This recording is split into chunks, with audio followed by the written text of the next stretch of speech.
Good morning, this is Deekshith Kumar. In the last few videos, we have studied about the depreciation. And in the last video, we have seen some depreciation rates as well as written down value andre enu and computation of written down value of block of assets ಮತ್ತು income tax act 1961 ಪ್ರಕಾರ ಇರುವಂಥ ಒಂದು ರೇಟನ್ನು ಕೂಡ ನಾವು ನೋಡಿದೆವು. ಈ ವಿಡಿಯೋದಲ್ಲಿ ಒಂದಷ್ಟು ಥಿಯರಿ ಪಾರ್ಟ್ಗಳನ್ನು ಕವರ್ ಮಾಡಿ ಆಮೇಲೆ ನೇರವಾಗಿ ಡಿಪ್ರಿಸಿಯೇಷನ್ ಪ್ರಾಬ್ಲಮನ್ನು ಸಾಲ್ವ್ ಮಾಡೋದು ಹೇಗೆ ಅಂತೇಳಿ ನೋಡುವ. ಅದಕ್ಕಿಂತ ಮುಂಚಿತವಾಗಿ ಥಿಯರಿ ಪಾರ್ಟನ್ನು ನೋಡೋದಿದ್ರೆ provisions relating to depreciation on straight line method or actual cost method ಅಂತಂದು ಇದೆ. ಕೆಲವೊಂದು ಪ್ರೊವಿಷನ್ಸ್ಗಳನ್ನು ನೋಡಬೇಕು. ಬರೀ ರೇಟ್ ಇದ್ದ ತಕ್ಷಣ ರೇಟನ್ನು ನೋಡಿಕೊಂಡು ಡಿಪ್ರಿಸಿಯೇಷನ್ ಚಾರ್ಜ್ ಮಾಡೋದಲ್ಲ. ಏನೆಲ್ಲ provisions? Number 1 is an undertaking engaged in the generation and distribution of power at its option may claim depreciation either on straight line method or return down value method on asset acquired on or after 1st April 1997. 1997 ನಂತರ ಯಾವುದಾದ್ರೂ undertaking which is engaged in the generation of power or distribution of power ಇದರಲ್ಲಿರುವಂಥ ಸಂಸ್ಥೆಗಳು 1997 1st April ನಂತರ purchase ಮಾಡಿದ ಯಾವುದಾದ್ರೂ ಅಸೆಟ್ಗಳಿದ್ದರೆ at his option ಅಂದರೆ ಆಯಾ undertaking ಆಪ್ಷನ್ನ ಮೇಲೆ ಅವರು ಸ್ಟ್ರೈಟ್ ಲೈನ್ ಮೆಥಡ್ ಆಗಲಿ ಅಥವಾ ರಿಟರ್ನ್ ಡೌನ್ ವ್ಯಾಲ್ಯೂ ಮೆಥಡನ್ನಾದರೂ ಬೇಕಿದ್ರೆ ಅಡಾಪ್ಟು ಮಾಡಬಹುದು. ಅರ್ಲಿಯರ್ ಪವರ್ ಹೌಸ್ಗಳಿಗೆ ಸ್ಟ್ರೈಟ್ ಲೈನ್ ಮೆಥಡ್ ಮಾತ್ರ ಅಂತ ಹೇಳಿದ್ದೆ. Where the SSC opt that depreciation allowed on written down value method, ಒಂದು ವೇಳೆ ರಿಟರ್ನ್ ಡೌನ್ ವ್ಯಾಲ್ಯೂ ಮೆಥಡನ್ನು ಆಪ್ಟ್ ಮಾಡಿದರೆ the option should be exercised before the due date of furnishing the return under section 139 subsection 1. ಒಂದು ವೇಳೆ written down value method ಬೇಕು ಅಂತ ಹೇಳಿ ಆದರೆ ಇನ್ಕಮ್ ಟ್ಯಾಕ್ಸ್ ರಿಟರ್ನನ್ನು ಫೈಲ್ ಮಾಡುವ ಮುಂಚಿತವಾಗಿಯೇ ಇದನ್ನು ತಿಳಿಸಿರಬೇಕು. ಅಂದರೆ income tax return as per 139 subsection 1 ಪ್ರಕಾರ ಫೈಲ್ ಮಾಡಿದರೆ ಅದಾದ ನಂತರ ನನಗೆ ಸ್ಟ್ರೈಟ್ ಲೈನ್ ಬೇಕು ಅಲ್ಲ, ನಾನು ರಿಟರ್ನ್ ಡೌನ್ ವ್ಯಾಲ್ಯೂ ಮಾಡ್ಕೊಳ್ತೇನೆ, ಚೇಂಜ್ ಮಾಡ್ಕೊಳ್ತೇನೆ ಅಂತ ಹೇಳಿದರೆ ಚೇಂಜ್ ಮಾಡಲಿಕ್ಕೆ ಅವಕಾಶಗಳಿಲ್ಲ. Such option once exercised shall be final. ಒಂದು ಸಲ ಯಾವ ಆಪ್ಷನ್ ತಗೊಂಡು ಅದು ಫೈನಲ್ ಆಗಿರ್ತದೆ. And shall apply to all subsequent assessment year. ಅದ ನಂತರ ಮುಂದಿನ ಎಲ್ಲ ವರ್ಷಗಳಿಗೆ ಅದುವೇ ಅಪ್ಲಿಕೇಬಲ್ ಆಗ್ತದೆ. ಸೊ ಅದಕ್ಕೋಸ್ಕರ ಈ ಆಪ್ಷನ್ನ ತಗೊಳ್ಳುವಾಗ ಬಹಳ ಜಾಗರೂಕತೆಯಿಂದ ಯೋಚನೆ ಮಾಡಿ ತಗೊಳ್ಳೋದು ಉತ್ತಮ. The aggregate depreciation allowed in respect of any asset for different assessment year shall not exceed the actual cost of the asset. ಪ್ರತಿ ವರ್ಷ ಅಗ್ರಿಗೇಟ್ ಡಿಪ್ರಿಸಿಯೇಷನ್, ಒಟ್ಟು ಡಿಪ್ರಿಸಿಯೇಷನ್ ಅಸೆಟ್ಟಿನ ಕಾಸ್ಟ್ಗಿಂತ ಮೇಲೆ ಹೋಗಬಾರ್ದು. ಅಗ್ರಿಗೇಟ್ ಡಿಪ್ರಿಸಿಯೇಷನ್ ಅಂತ ಹೇಳಿದರೆ ಒಟ್ಟು depreciation allowed in the respect of any asset for different assessment year shall not exceed the actual cost of the asset. ಅಂದರೆ ಈಗ ಒಂದು 50,000 ಅಸೆಟ್ ಇದ್ದರೆ ಆ ಡಿಪ್ರಿಸಿಯೇಷನ್ ಚಾರ್ಜ್ ಮಾಡುವಾಗ 50,000 ಒಳಗಡೆ ಬರಬೇಕು ಹೊರತು 50,000 ಜಾಸ್ತಿ ಡಿಪ್ರಿಸಿಯೇಷನ್ ಚಾರ್ಜ್ ಮಾಡಲಿಕ್ಕೆ ಆಗೋದಿಲ್ಲ. So aggregate depreciation cannot exceed the actual cost of the asset ಅಂತೇಳಿ ಹೇಳ್ತದೆ. Next the important concept is sale of asset. ಒಂದು ಅಸೆಟನ್ನು ಸೇಲ್ ಮಾಡಿದಾಗ ಏನೆಲ್ಲ ಮಾಡಬೇಕು? Sale of the asset at a loss. ಒಂದು ವೇಳೆ ಲಾಸ್ನಲ್ಲಿ ಸೇಲ್ ಆದಾಗ when a building, machinery, plant or furniture on which the depreciation has been claimed, depreciation claim ಮಾಡಿರ್ತೇವೆ, ಆ್ಯಂಡ್ ಇಟ್ ಈಸ್ ಸೋಲ್ಡ್ ಅಥವಾ ಡಿಸ್ಕಾರ್ಡೆಡ್ ಅಥವಾ ಡೆಮಾಲಿಷ್ಡ್ ಅಥವಾ destroyed in the previous year, ಹಿಂದಿನ ವರ್ಷ ಪ್ರೀವಿಯಸ್ ಇಯರ್ನಲ್ಲಿ ಅದು ಸೇಲ್ ಆಗಿದೆ ಅಥವಾ ಡಿಸ್ಕಾರ್ಡ್ ಆಗಿದೆ, ಡೆಮಾಲಿಷ್ ಆಗಿದೆ, other than the previous year in which the first brought to use, the amount of depreciation shall be the amount by which the money payable in respect of such asset together with the amount of scrap value. ಅಂದರೆ ಎಷ್ಟು ವ್ಯಾಲ್ಯೂಲಿ sale ಮಾಡ್ತೇವೆ ಮತ್ತು ಅದರ scrap value ಒಟ್ಟಿಗೆ ತಗೊಂಡು ಅದನ್ನು consider ಮಾಡಬೇಕು. If any fall short of the return down value of their of. Return down value calculate ಮಾಡುವಾಗ ಇಲ್ಲಿ ಆ ಅಸೆಟನ್ನು ಸೇಲ್ ಮಾಡುವಾಗ ಎಷ್ಟು ವ್ಯಾಲ್ಯೂ ಇತ್ತು ಮತ್ತು ಅದರಿಂದ ಸ್ಕ್ರ್ಯಾಪ್ ವ್ಯಾಲ್ಯೂ ಎಷ್ಟಿದೆ ಆ ವ್ಯಾಲ್ಯೂನ ತಗೊಂಡೇ ಕನ್ಸಿಡರ್ ಮಾಡಬೇಕು. The deduction shall be allowed if the deficiency is allowed actually return of in the books of the SSC. ಯಾವುದಾದ್ರೂ ಇದಾಗಿಯೂ ಮತ್ತೇನಾದರೂ ಉಳ್ಕೊಂಡಿದ್ರೆ ಮಾತ್ರ ಆಗ ಡಿಪ್ರಿಸಿಯೇಷನನ್ನು ಚಾರ್ಜ್ ಮಾಡುವಂಥದ್ದು.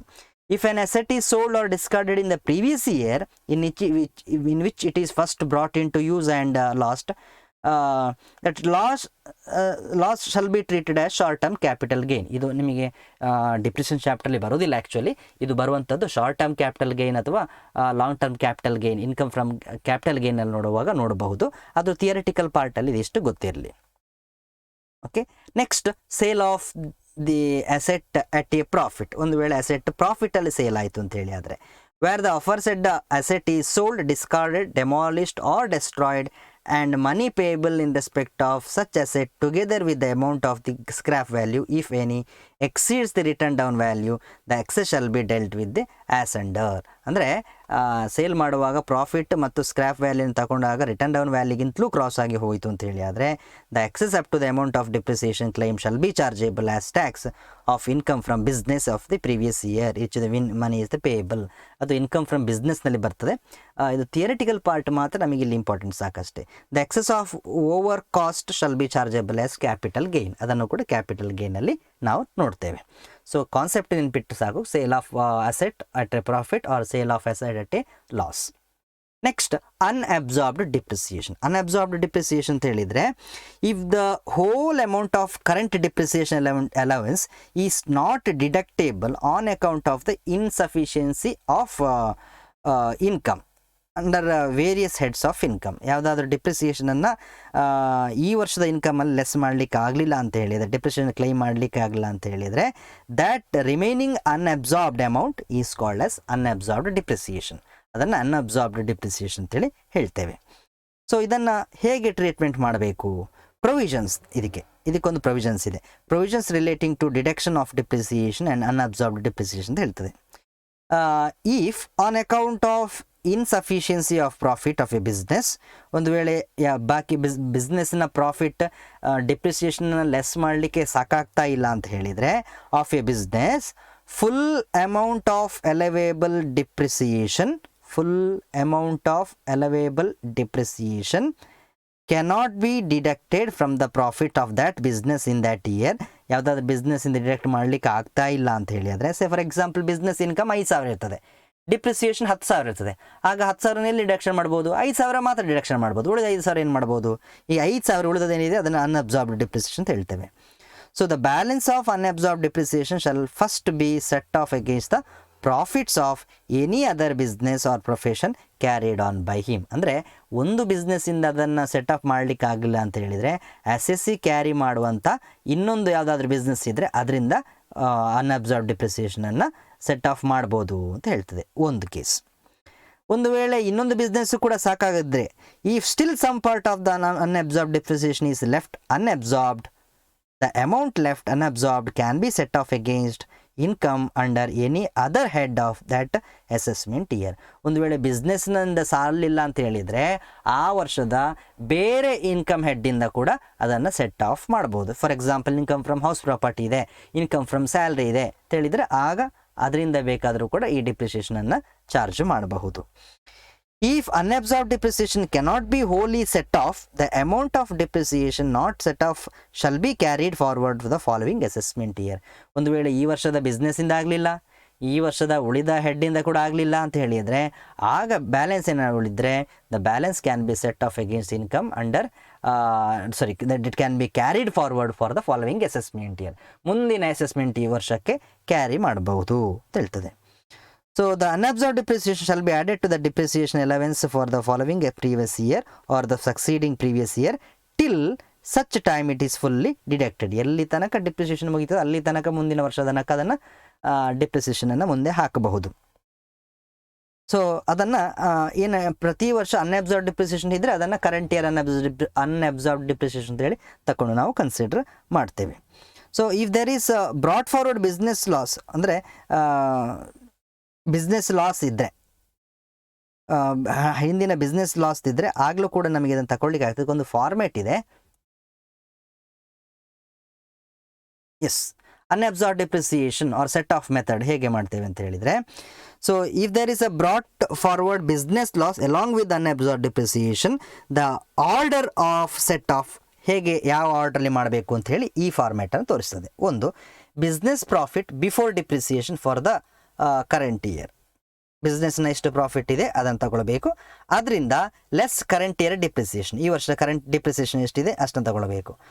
ಉಳಿದು ಬ್ಯಾಲೆನ್ಸ್ ಬರ್ತದೆ ಬಿಸ್ನೆಸ್ ಲಾಸಿಂದ ಅಥವಾ ಪ್ರಾಫಿಟ್ಟಿಂದ, ಮತ್ತು ಅದರಿಂದ less brought forward business loss, ಯಾವುದಾದ್ರು ಬಿಸ್ನೆಸ್ ಲಾಸ್ ಇದ್ದರೆ ಅದನ್ನು ಲೆಸ್ ಮಾಡಬೇಕು, ಆಗ ಇನ್ನೊಂದು ಬ್ಯಾಲೆನ್ಸ್ ಬರ್ತದೆ. ಆ ಬ್ಯಾಲೆನ್ಸಿಂದ ಲೆಸ್ ಬ್ರಾಡ್ ಫಾರ್ವರ್ಡ್ ಅನ್ಅಬ್ಸಾರ್ಬ್ಡ್ ಡಿಪ್ರಿಸಿಯೇಷನ್ನ ಲೆಸ್ ಮಾಡಬೇಕು. ಸೊ ಉಳಿದಂತೆ ಬರುವಂಥ ಅಮೌಂಟೇ ಅದು ಬ್ಯಾಲೆನ್ಸ್ ಅಮೌಂಟ್ ಆಗಿರ್ತದೆ.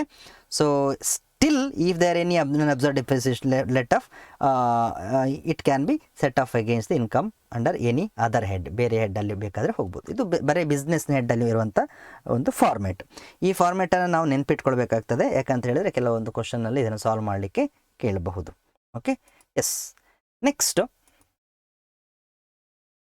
ಒಂದು ಕ್ವಶನ್ ನೋಡುವ, ವೆರಿ ಸಿಂಪಲ್ ಕ್ವಶನ್. ಇಲ್ಲಿ mister X has the following depreciable block of assets. ಎರಡು ಅಸೆಟ್ಗಳಿದೆ. ಒಂದು building X, return down value as on 1st April is ₹5 lakh. Building Y, return down value as on 1st April ₹3 lakh. During the year mister X acquired new building. ಇದು ಹಳೆ building ಎರಡು ಇದ್ದದ್ದು, ಒಂದು 5 lakh ಇದೆ, ಮತ್ತೊಂದು 3 lakhನ building ಇದೆ. ಅದರ ಜೊತೆಗೆ ಅವನು ಈ ವರ್ಷ ಹೊಸ ಬಿಲ್ಡಿಂಗ್ ಒಂದು ಅಕ್ವೈರ್ ಮಾಡ್ತಾನೆ for ₹2 lakh. And sold building X for ₹12 lakh. ಇಲ್ಲಿ ಎಕ್ಸ್ ಬಿಲ್ಡಿಂಗನ್ನು 12 lakhಗೆ ಸೇಲ್ ಆಗ್ತದೆ.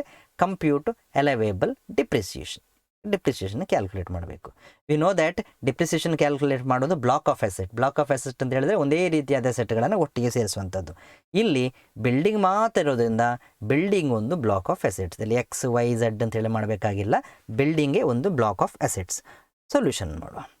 So return down value of building of X and Y as on 1st April. So 1st April opening balance 5 lakh plus 3 lakh 8 lakh ಇದೆ. So 8 lakhನ್ನು first ತಗೊಳ್ಬೇಕು. ಆಮೇಲೆ ಈ ವರ್ಷ ಎಕ್ವೈರ್ ಮಾಡಿದ ಬಿಲ್ಡಿಂಗ್ ಇದ್ದರೆ ಅದನ್ನು ಆ್ಯಡ್ ಮಾಡಬೇಕು. Add cost of new building acquire during the previous year. ಈ ಕೇಸ್ನಲ್ಲಿ during the year mister X acquire new building Z for ₹2 lakh ಇದೆ. ಸೊ ಆ 2 lakhನ್ನು ಇದಕ್ಕೆ ಆ್ಯಡ್ ಮಾಡಿದಾಗ it will become 10 lakh. So ಈ 10 lakhಯಿಂದ ಸೋಲ್ಡ್ ಯಾವುದಿದ್ದರೆ, ಡಿಸ್ಕಾರ್ಡೆಡ್, ಡೆಮಾಲಿಷ್ಡ್ ಇದೆ, ಅದನ್ನು ಲೆಸ್ ಮಾಡಬೇಕು. 12 ಲಕ್ಷದ ಬಿಲ್ಡಿಂಗ್ ಸೇಲ್ ಆಗಿದೆ. ಸೊ ಇಲ್ಲಿ ನಮಗೆ 8 lakh ಪ್ಲಸ್ ಹೊಸ ಬಿಲ್ಡಿಂಗ್ ತಗೊಳ್ಳುವಾಗ 2 ಲಕ್ಷ, ಒಟ್ಟು 10 ಲಕ್ಷ ಆಯಿತು.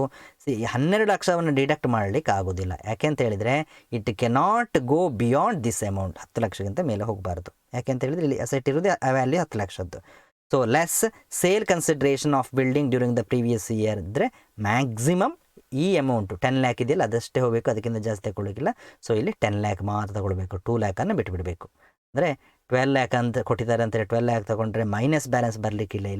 ಇಲ್ಲಿ ಎಷ್ಟು ಇಲ್ಲಿ ವ್ಯಾಲ್ಯೂಯ ಅಸೆಟ್ ಇದೆ ಅಷ್ಟೇ ವ್ಯಾಲ್ಯೂನ ಡಿಪ್ರಿಸಿಯೇಷನ್ ಮಾತ್ರ ಮಾಡ್ಬೋದು. ಸೊ ಲೆಸ್ ಸೇಲ್ ಕನ್ಸಿಡ್ರೇಷನ್ ಇಲ್ಲಿ 10 lakh ಅಂತ ತೋರಿಸಿದ್ದೇವೆ.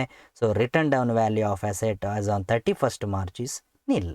ಇಲ್ಲಿ ಆ ವ್ಯಾಲ್ಯೂ ನಿಲ್ ಆಗಿರ್ತದೆ. ಯಾಕೆ ನಿಲ್ ಆಗಿರ್ತದೆ? ಯಾಕೆ ಅಂತ ಹೇಳಿದರೆ ಎಷ್ಟು ವ್ಯಾಲ್ಯೂನ ಅಸೆಟ್ ಇದೆಯೋ ಅಷ್ಟೇ ಸೇಲ್ ಆಗಿದೆ ಅಂತ ತೋರಿಸಿದ್ದೇವೆ. ಆದ ಕಾರಣ ಅಸೆಟೇ ಇಲ್ಲ. ಸೊ ಅಸೆಟ್ ಇಲ್ಲದೇ ಇದ್ದರೆ ಇದಕ್ಕೆ ಯಾವುದೇ ರೀತಿಯಾದಂಥ ಡಿಪ್ರಿಸಿಯೇಷನನ್ನು ಚಾರ್ಜ್ ಮಾಡಲಿಕ್ಕೆ ಬರೋದಿಲ್ಲ. Since return down value of the asset is 0 ಅಥವಾ nil, so there is no depreciation for this asset. ಈ ಎಸ್.ಎಸ್ಸಿಗೆ ಡಿಪ್ರಿಸಿಯೇಷನ್ ಚಾರ್ಜ್ ಇಲ್ಲ. ಇನ್ನೊಂದು question, the return down value of the machinery owned by miss X as on 1st April was ₹4 lakh. 15%. ಅಂದರೆ ಇದು 15% ಕ್ಯಾಟಗರಿಯ building. ಒಂದು building ಇದೆ as on 1st April. During the year he purchased a truck on 1st September for ₹10 lakh. ಅದು 30%ನ tax ಬ್ರ್ಯಾಕೆಟ್ಲಿ ಬರುವಂಥದ್ದು. So ಒಂದು ಬಿಲ್ಡಿಂಗನ್ನು purchase ಮಾಡ್ತಾನೆ. Find out depreciation. ಇಲ್ಲಿ ಈಗ ನೋಡಿ, ನಾವು ಬ್ಲಾಕ್ ಆಫ್ ಅಸೆಟ್ ಅಂತೇನು ಹೇಳ್ತೇವೆ. ಬ್ಲಾಕ್ ಆಫ್ ಅಸೆಟ್ ಅಂತ ಹೇಳಿದರೆ ಎರಡು ಒಂದೇ ರೀತಿಯ ಡಿಪ್ರಿಸಿಯೇಷನ್ ಚಾರ್ಜ್ ಮಾಡುವಂಥದ್ದಿದ್ದರೆ ಅದು ಒಂದು ಬ್ಲಾಕ್ ಅಂತ ಆಗ್ತದೆ. ಇಲ್ಲಿ 15% ಕೂಡ ಇದೆ, 30% ಇದೆ. ಹಾಗಾದರೆ ಒಟ್ಟು ಒಂದು ಬ್ಲಾಕ್ ಆಫ್ ಅಸೆಟ್ ಇರೋದಲ್ಲ, ಇಲ್ಲಿ 2 ಬ್ಲಾಕ್ ಆಫ್ ಅಸೆಟ್ಗಳು ಇದ್ದಾವೆ. ಸೊ 2 ಬ್ಲಾಕ್ ಆಫ್ ಅಸೆಟನ್ನು ನಾವು ಇಲ್ಲಿ ಸಪ್ರೇಟಾಗಿ ತೋರಿಸ್ಬೇಕು.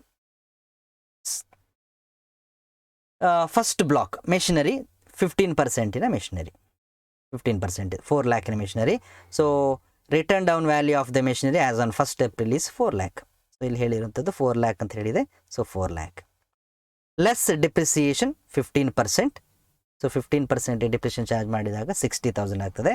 ಸೊ 4 lakh -60,000 ಚಾರ್ಜ್ ಮಾಡಿದರೆ return down value after the depreciation, ಈ ಅಸೆಟ್ಟಿಗೆ ಡಿಪ್ರಿಸಿಯೇಷನ್ ಚಾರ್ಜ್ ಮಾಡಿದ ನಂತರ ಅದರ ರಿಟರ್ನ್ ಡೌನ್ ವ್ಯಾಲ್ಯೂ 3,40,000 ಆಗ್ತದೆ.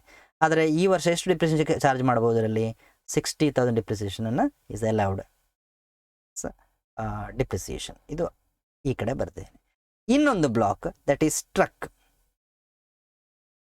30% depreciation as on 1st April. ಇದು ವರ್ಷದ ಬಿಗಿನಿಂಗ್ ಇರಲಿಲ್ಲ, so nil value.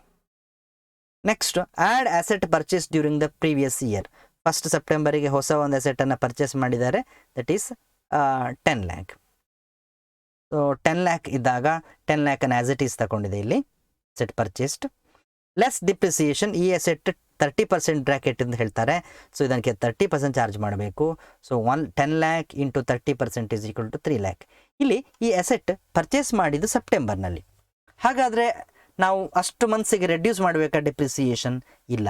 If the asset is used less than 180 days, ಇದು ಸೆಪ್ಟೆಂಬರ್ಲಿ ಪರ್ಚೇಸ್ ಮಾಡೋದ್ರಿಂದ ಸೆಪ್ಟೆಂಬರ್, ಅಕ್ಟೋಬರ್, ನವಂಬರ್, ಡಿಸೆಂಬರ್, ಜನವರಿ, ಫೆಬ್ರವರಿ, ಮಾರ್ಚ್ 7 ತಿಂಗಳು ಈ ಅಸೆಟನ್ನು ಯೂಸ್ ಮಾಡಿದೆ, ಆದ ಕಾರಣ ಫುಲ್ ಡಿಪ್ರಿಸಿಯೇಷನ್ ಚಾರ್ಜ್ ಮಾಡಬೇಕು. ಅದಕ್ಕೋಸ್ಕರ 10 lakh ಇಂಟು 30% ಪೂರ್ತಿ ತಗೊಂಡಾಗ 3 lakh ಆಗ್ತದೆ. ಸೊ 3 lakh ಡಿಪ್ರಿಸಿಯೇಷನ್ ಇಲ್ಲಿ ಕ್ಲೈಮ್ ಮಾಡಬಹುದು. ಸೊ 10 lakh ಇಂದ 3 lakh ಹೋದರೆ written down value after depreciation is 7 lakh. So total E S S ಎಷ್ಟು ಡಿಪ್ರಿಸಿಯೇಷನ್ ಕ್ಲೈಮ್ ಮಾಡ್ಬೋದು ಅಂತ ಹೇಳಿದರೆ 60,000 ಪ್ಲಸ್ 3 lakh, ಒಟ್ಟು 3,60,000 ಡಿಪ್ರಿಸಿಯೇಷನನ್ನು ಕ್ಲೈಮ್ ಮಾಡ್ಬೋದು. ಇದು ಡಿಪ್ರಿಸಿಯೇಷನನ್ನು ಕ್ಯಾಲ್ಕುಲೇಟ್ ಮಾಡುವಂಥ ವಿಧಾನ. ನಮ್ಮ ಉದ್ದೇಶ ಏನು ಅಂತ ಹೇಳಿದರೆ ಎಷ್ಟು ಡಿಪ್ರಿಸಿಯೇಷನ್ ಆಗ್ತದೆ. ಹಿಂದಿನ ಪ್ರಾಬ್ಲಮಲ್ಲಿ ಡಿಪ್ರಿಸಿಯೇಷನ್ ಇಲ್ಲ, ಯಾಕೆಂತ ಹೇಳಿದರೆ ಅಸೆಟ್ನ ವ್ಯಾಲ್ಯೂವೇ ನಿಲ್ ಆಗಿತ್ತು, ಆದ ಕಾರಣ ಇರಲಿಲ್ಲ. ಈ ಕೇಸ್ನಲ್ಲಿ ನಿಲ್ ಅಂತ ಹೇಳಲಿಕ್ಕೆ ಆಗೋದಿಲ್ಲ, 2 ಅಸೆಟ್ ಇದೆ, 2 ಅಸೆಟ್ಟಲ್ಲೂ ಕೂಡ ಡಿಪ್ರಿಸಿಯೇಷನ್ ವ್ಯಾಲ್ಯೂ ಇದೆ. ಸೊ ಇದನ್ನು ಕ್ಯಾಲ್ಕುಲೇಟ್ ಮಾಡಬೇಕು. ಈ ಡಿಪ್ರಿಸಿಯೇಷನನ್ನು ಆಮೇಲೆ ಬೇರೆ ಯಾವುದಾದ್ರೂ ಇನ್ಕಮಿಂದ ಡಿಡಕ್ಷನ್ ಮಾಡ್ಕೊಳ್ಬೇಕು. ಅದು ಬಿಸ್ನೆಸ್ ಇನ್ಕಮಿಂದ ಇದ್ದರೆ ಬಿಸ್ನೆಸ್ ಇನ್ಕಮ್, ಇಲ್ಲ ಅಂತ ಹೇಳಿದರೆ ಉಳಿದ ಹೆಡ್ಡಿಂದ, ಇಲ್ಲ ಅಂತ ಹೇಳಿದರೆ ಕ್ಯಾರಿ ಫಾರ್ವರ್ಡ್ ಮಾಡ್ಬೋದು. ಸೊ ಇಷ್ಟು ಹೇಳ್ತಾ ಈ ವಿಡಿಯೋವನ್ನು ಇಲ್ಲಿಗೆ ಮುಗಿಸ್ತಾ ಇದ್ದೇನೆ. ಹೋಗಲಿಕ್ಕಿಂತ ಮುಂಚೆ ಇವತ್ತು ನಾವು ಪ್ರೊವಿಷನ್ಸ್ ನೋಡಿದೆವು relating to the depreciation, sale of asset ಅಥವಾ ಪ್ರಾಫಿಟ್ ಅದು ಥಿಯರಿಯನ್ನು ನೋಡಿದೆವು, ಅನ್ಅಬ್ಸಾರ್ಬ್ಡ್ ಡಿಪ್ರಿಸಿಯೇಷನ್ ಅಂದರೆ ಏನು ಅಂತ ನೋಡಿದೆವು, ಮತ್ತು ಡಿಪ್ರಿಸಿಯೇಷನ್ನ ಕ್ಯಾಲ್ಕುಲೇಟ್ ಮಾಡೋದು ಹೇಗೆ ಅಂತ ನೋಡಿದೆವು. ಇಷ್ಟನ್ನು ನೆಕ್ಸ್ಟ್ನೇ ವಿಡಿಯೋದಲ್ಲಿ ಇನ್ನಷ್ಟು ಪ್ರಾಬ್ಲಮ್ಸ್ ಜೊತೆ ನೋಡುವಂತ ಹೇಳ್ತಾ ಈ ವಿಡಿಯೋನಲ್ಲಿ ಮುಗಿಸ್ತಾ ಇದ್ದೆ. ನಮಸ್ಕಾರ.